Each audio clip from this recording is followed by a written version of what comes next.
Hey everybody, it's Thursday night, 5 o'clock here in Los Angeles. So that means it's time for Cooking with Liz, Summer of Snacks. This is night 4. So hang on, let me, time for the little credits just to remind you who we are and what we're doing here. This is, this is Cooking with Liz 2021. It's a little bit different than it was when it started in 2020. And so and mainly it's because my cooking skills have developed, my walking skills less so. So that's why we are doing a summer of snacks. It's just snacks this summer. So what have we done? Oh, and my sous chef is still Hooper Dolan. Okay, hang on. I forgot my other credits over here. So, okay. Okay, so here's what we've done so far. In night 1, we did deviled eggs and michelada. A week later, we did pea pesto crostini and ranch water. Last week, we did bacon-wrapped jalapeno poppers, which were delicious, and made a nice paloma. And then, boom, boom, boom, what are we doing tonight? It is, well, you can't really read that very well, can you? Okay. Oh, I see. Once again, I'm looking at it backwards. Cacio and Pepe Cheese Puffs, and I'm going to make a little pomegranate gimlet. Both of these recipes are by Garten. So, yes, I did cut my hair. Thank you for noticing. I just went in and said, take as much off as you possibly can. Let's pixie it so I can just get through the rest of the summer, maybe into the fall without really having to think about that again. So thank you.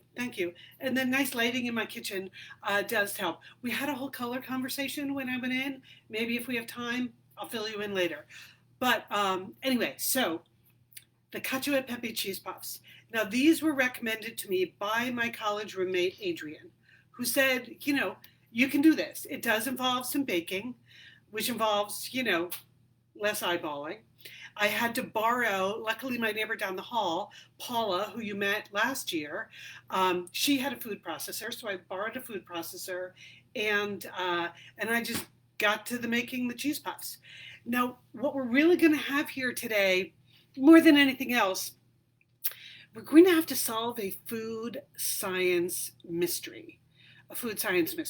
So you're going to see me create a little mini party batch, ready to go. The dough is all ready to go. We're going to put those in the oven. And then I'm going to take you back through my history of cheese puffs. The cheese puffs I've made over the last 24 hours.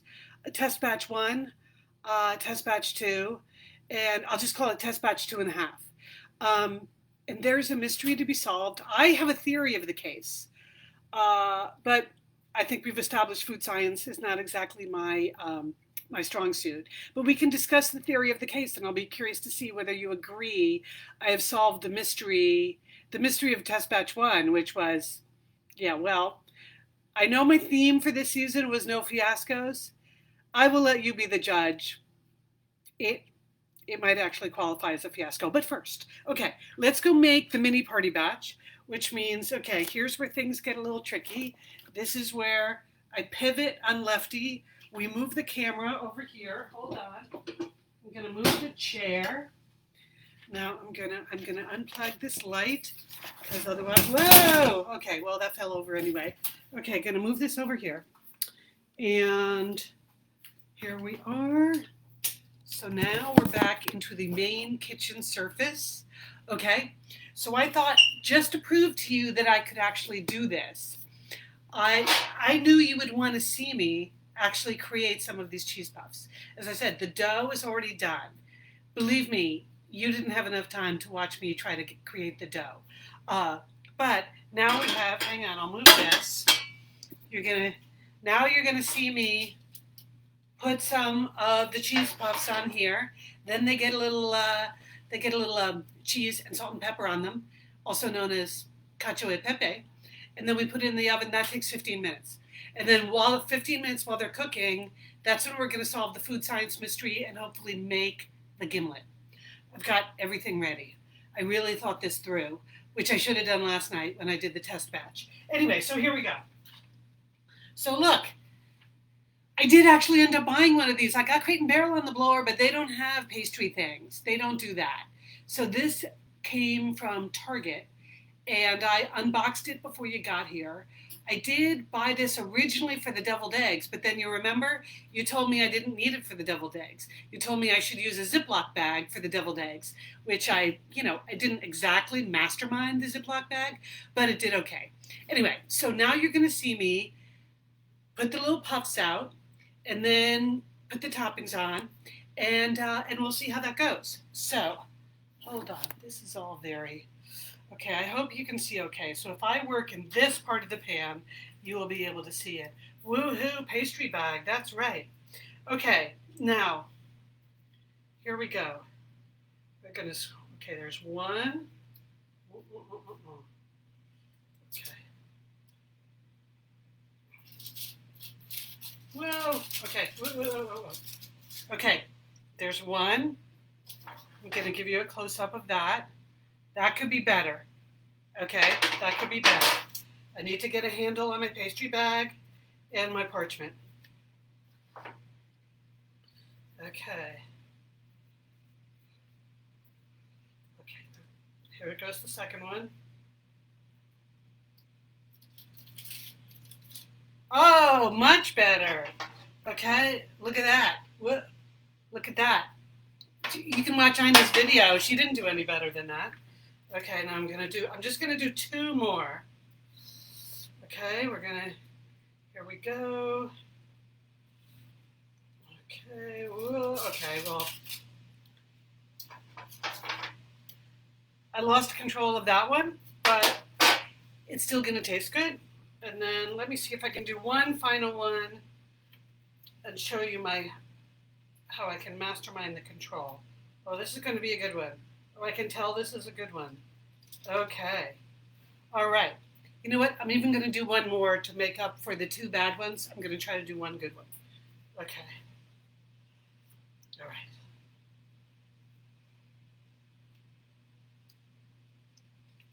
Okay, well, you can obviously see it's too close to the other one, but whatever. Okay, so we're just going to stop with that. So here we go. I'm going to show you the good ones. There you go. There are a few here. Now here's what we do. We sprinkle them with a little bit of the salt and pepper. Okay. Oh wait, first Ina says for the ones that have peaks, she said you don't want peaks.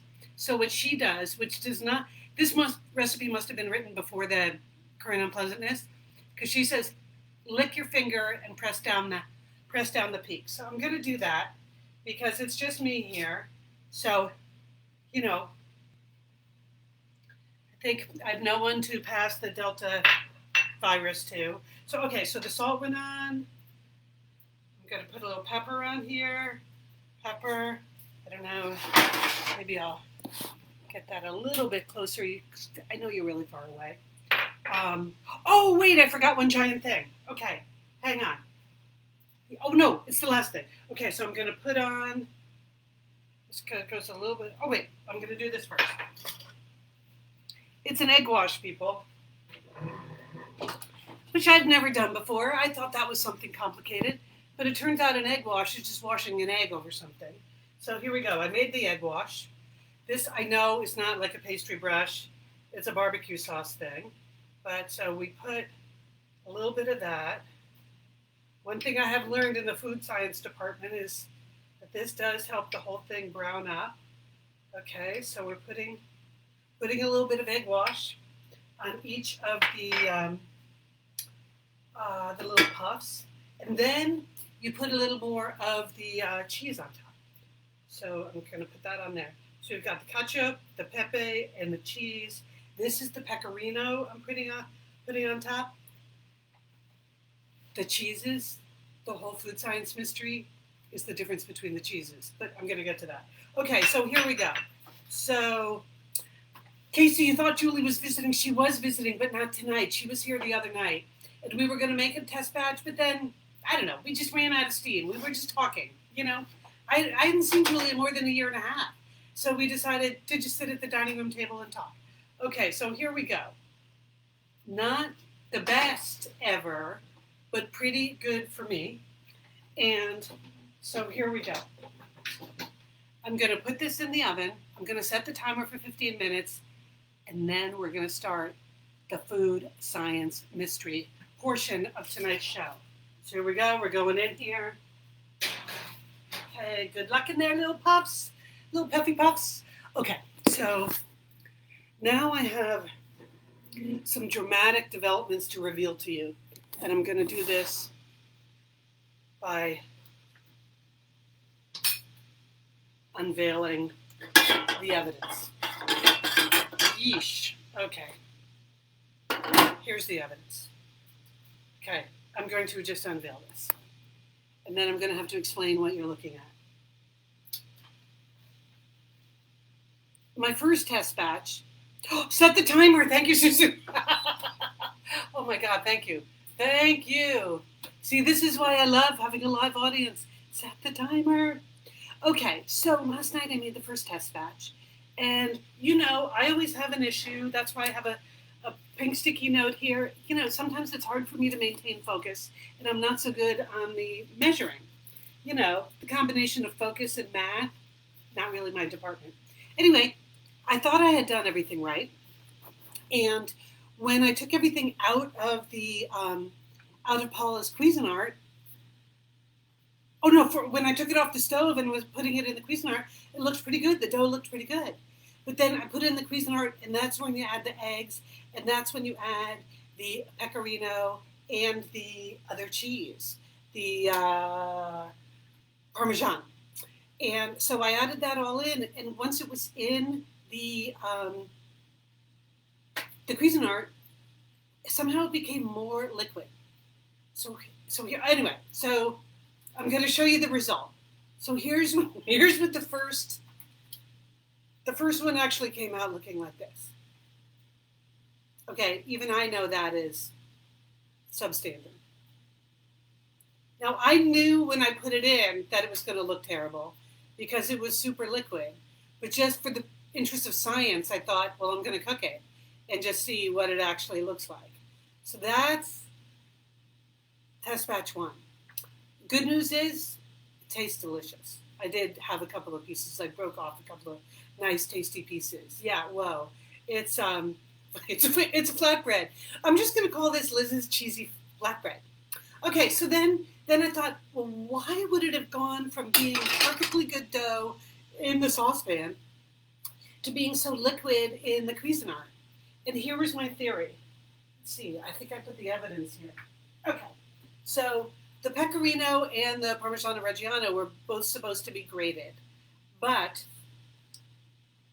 it was my mistake in ordering, or the store's mistake in what they delivered. The Parmesan I got just regular shredded Parmesan. I thought I don't know. I meant to get like a block of the Parmesan Reggiano. I can grate it myself, or at least get grated Parmesan. But instead I got shredded. And I thought, well, it's all the same. It's still Parmesan.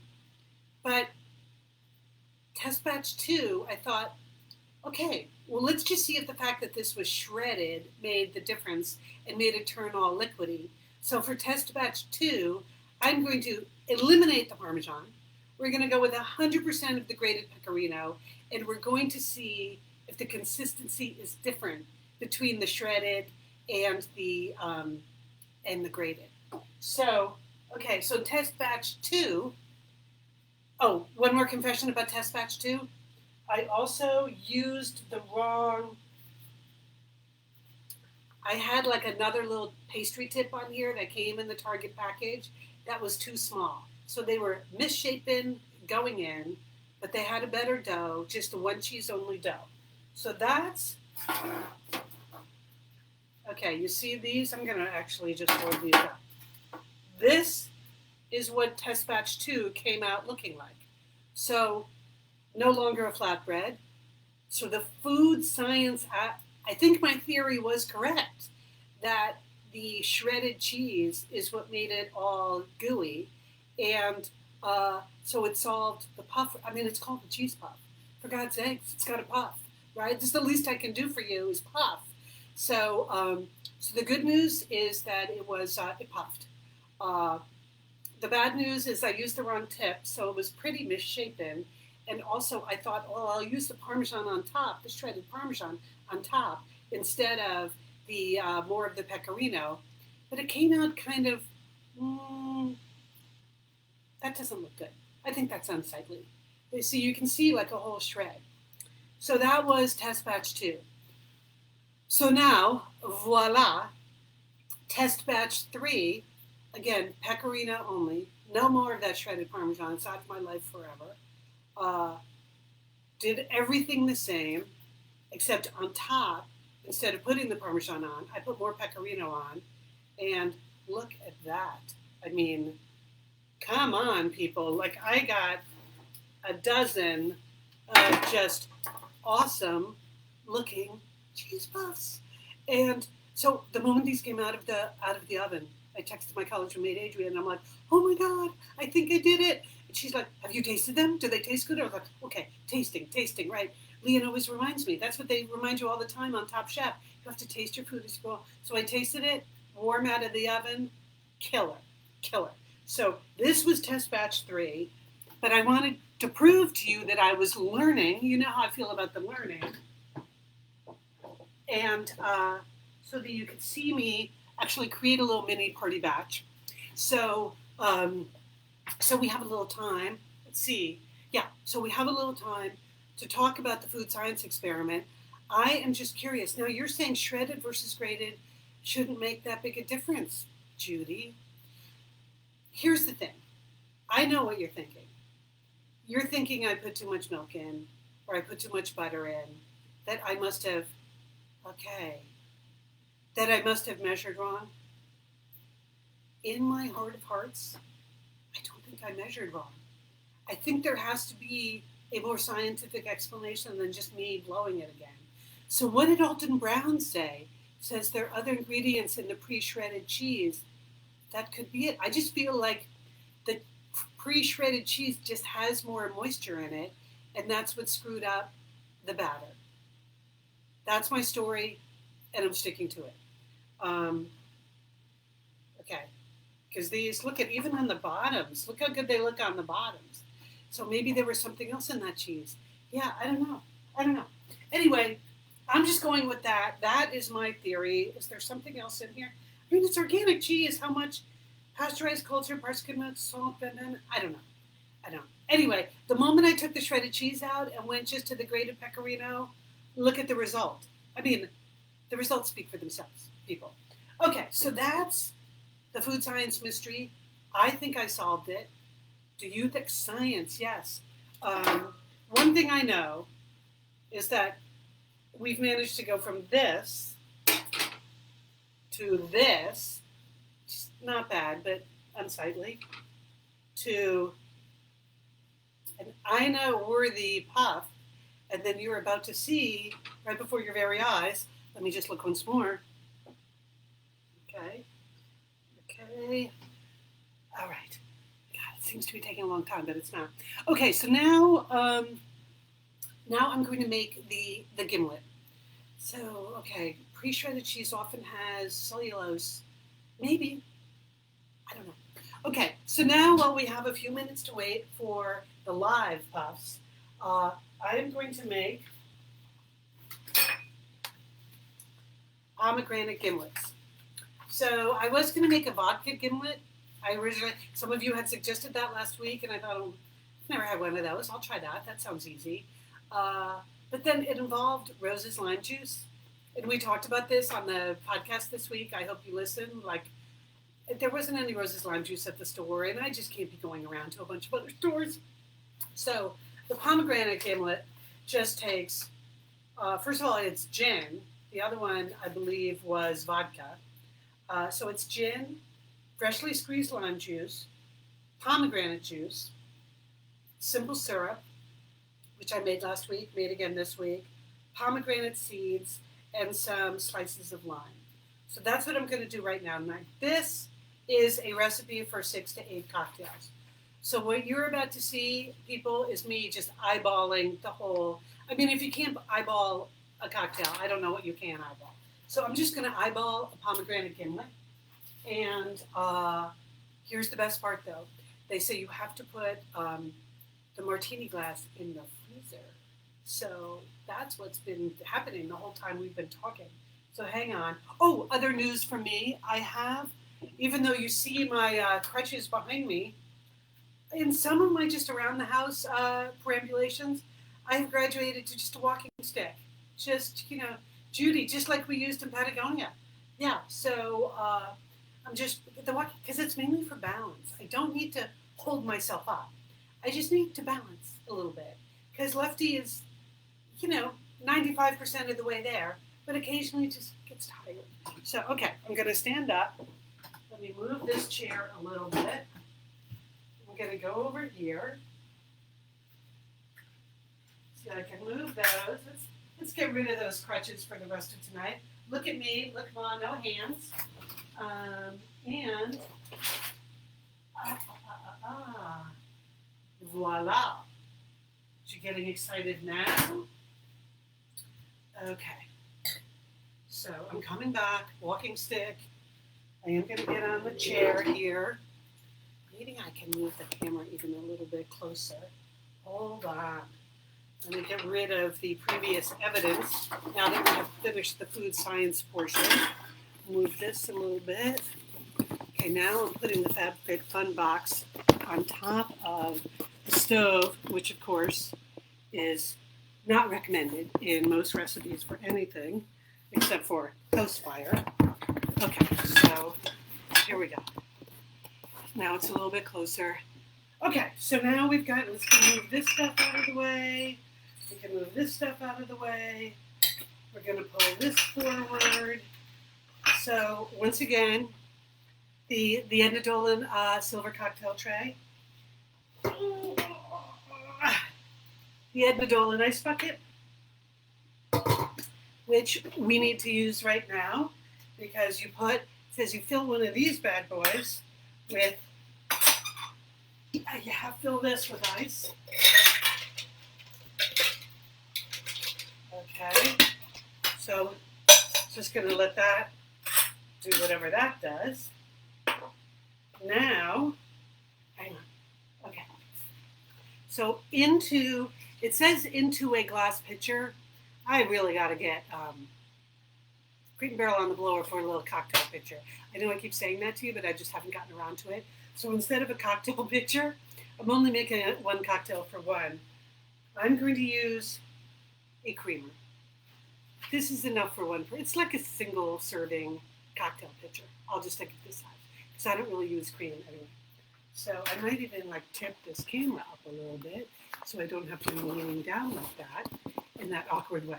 Okay, so here we go. It says combine the gin, lime juice, pomegranate juice, and simple syrup in a large pitcher, or in my case, a small creamer. So here's what we're going to do. We got the gin up here. Yeah. Okay. I don't really drink a lot of gin, so I bought this. So got to figure out a few more gin things for the rest of the summer, I guess. So, and again, I don't have a shot glass, but we're going with the sake cup. So there you go. Gin is going in there. I already put the simple sugar in the creamer, so that's already in there. I'm going to, hang on. Got to cut this. Okay, I meant to have a little, okay, just going to cut this in half. So I'm just going to fresh squeeze this right before your very eyes into that creamer. So can you see that? Okay, so the fresh lime juice is going in there. Again, it's an eyeballing situation, but lime juice, so delicious. Okay.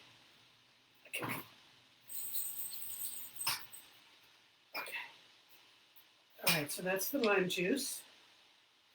We got that going on. I'm just going to look at these once more. Oh, really puffed up in there. Oh, these are my puffiest yet. You're going to like these. Okay, so, the pomegranate. Okay, last week didn't I say I would? Okay, the pomegranate juice, I'm just going to eyeball this. I figured the pomegranate juice, you probably want the same amount as you got of the lime juice, maybe a little bit more.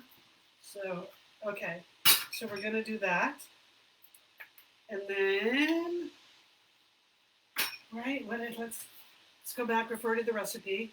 Okay, gin, check. Lime juice, check. Pomegranate juice, check. Simple syrup, check. Fill a cocktail shaker, half full of ice. Pour it in there, shake, shake, shake, 15 seconds. Pour into frozen glasses. Okay, so, oh my God, I think my timing is going to be unbelievably top notch on this episode. So, okay, I'm opening this. So here we go. So, I just love the color of pomegranate. Can you tell? I like the color of pomegranate. Yes, it's my lipstick. It's my apron. Okay. We got this going on here.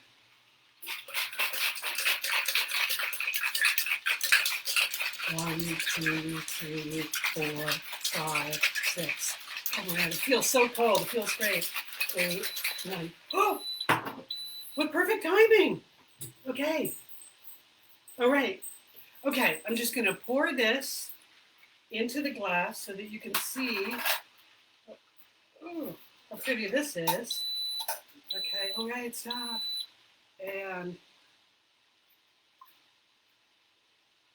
okay. I'm going to put a few of these pomegranate seeds in. But most importantly, I'm taking my cheese puffs out. Okay, all right. Okay, here we go. Oh my God, these are so puffy. Okay, sisters and misters, I present you with hot, fresh Cacio and Pepe Cheese Puffs. I mean, again, this is a job for smell-o-vision. These things smell so delicious. Adrian, I don't know if you're there in the chain tonight, but okay. So now I know I'm supposed to put some lime slices in my drink, but I'm not going to do that because we're just going to get right to eating these. So okay, I'm going to hold one of these up so you can see it's super close. Oh my God, these look so good. Okay. Wow, they are lovely, right, Nancy? That thing is amazing. And yes, Beth, they are puffy. Okay, so everything's turned off here, right? So no house fires. So, okay, here we go. Oh, look at the bottoms. Oh,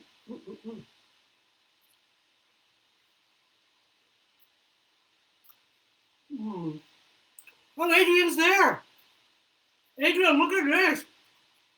You were right. These are delicious. Oh, my God. One thing I'd have to say, if you're serving these to people, you got to, get these bad boys in their mouths immediately. Oh, my God. This is my best batch. It only took 4 tries, but, persistence pays off. Oh, my goodness. And I did learn, you can see what a difference the egg wash makes. Gives it that nice little coating, a little bit golden. Are they hollow? Nancy, test batch number 3 was hollow. I'll show you. This one didn't seem so hollow, so that's a good question. I know. We're gonna autopsy one from test batch 3. Okay, you want to know if they're hollow? Oh. No, it's kind of like that. One of the ones I ate was fully hollow. So I have no idea if they're supposed to be hollow or not. Adrian, maybe you know. And maybe, okay, this is the most perfect one from the live mini party batch. So I'm going to cut this open and see. Oh my God, they're so soft and delicious. No, these are not hollow either, but they're airy. They're puffy, airy. Okay. Ooh, okay, now all of this puffiness, all this excitement, I haven't even had a sip of my gimlet yet. I'm going to have another. It's the kind of dough used to make cream puff. I believe it. I could imagine these injected with something good in there. These are super savory though, so you wouldn't want cream in there. Okay. So here we go. Pomegranate Gimlet. Okay, so Adrian says they deflate a bit once they cool. Okay, that's why you just got to get them out to your people so that they see them at their puppiest, at their cheesiest, at their Cacio peppiest. Okay, this is tasty. You know, if you like pomegranate juice, which I do, and you like lime juice, which I do, it's just that and a shot of gin, and nice and cold. Mm. Okay, so I just want to review the progression in the last 24 hours, you know, because it's been dramatic. So last night about this time, this is what we were dealing with. Possible fiasco. I leave it to you to be the judge if this is full fiasco. I think it might be. So we started with Fiasco. Then we moved on to Unsightly but Tasty. Then we moved on to Pretty Delicious. Now we're in business. And then the finale is hot, tasty, flaky, pockets inside. Ooh, yes, almost 4 batches. The drink was well deserved. But now, I've read from some of the things everyone has posted that these freeze well. So I was thinking test batch number 3, which is obviously no longer warm anyway, those might go into the freezer, and who knows when someone will stop by. Maybe, I don't know, maybe one of you. I don't know when someone will stop by, but just to know that I'll always have a Cacio and Pepe Cheese Puff ready to go for any guest. I can just zap those right up. That's good. And my neighbor Paula, who loaned me the Prisoner, she said these are the same thing as the French gougère. I did not know that. Cacio e pepe is obviously Italiano. But anyway, so that's it. So I'm going to clean up a little bit, enjoy my gimlet. Before I go, I wanted to mention that next week is the 5th night, so it's the 5th Thursday in July. So it's the last episode of Summer of Snacks. But I'm going to be on location. I will not be here in Liz's Tasting Kitchen. There will be no larder. I'm going to be let's just say slightly out of town. Not too far, drivable. And whatever I'm making, I picked herbed popcorn because I thought good for like outdoor movies and things this summer. So that is what I'm planning to make next week. It remains to be seen what I don't really know what the situation is going to be where I am. But I'll be here at 5 o'clock next Thursday with something. Please tune in to Satellite Sisters this Tuesday. We'll have plenty to discuss because when I texted Leanne a picture of batch number 1, well, Leanne and Julie both, you can imagine, they were shocked, even for me, that I could do something that bad. But look at the recovery. Maybe that should be my theme for the year. Recovery. Recovery. The metaphor for everything I'm doing here.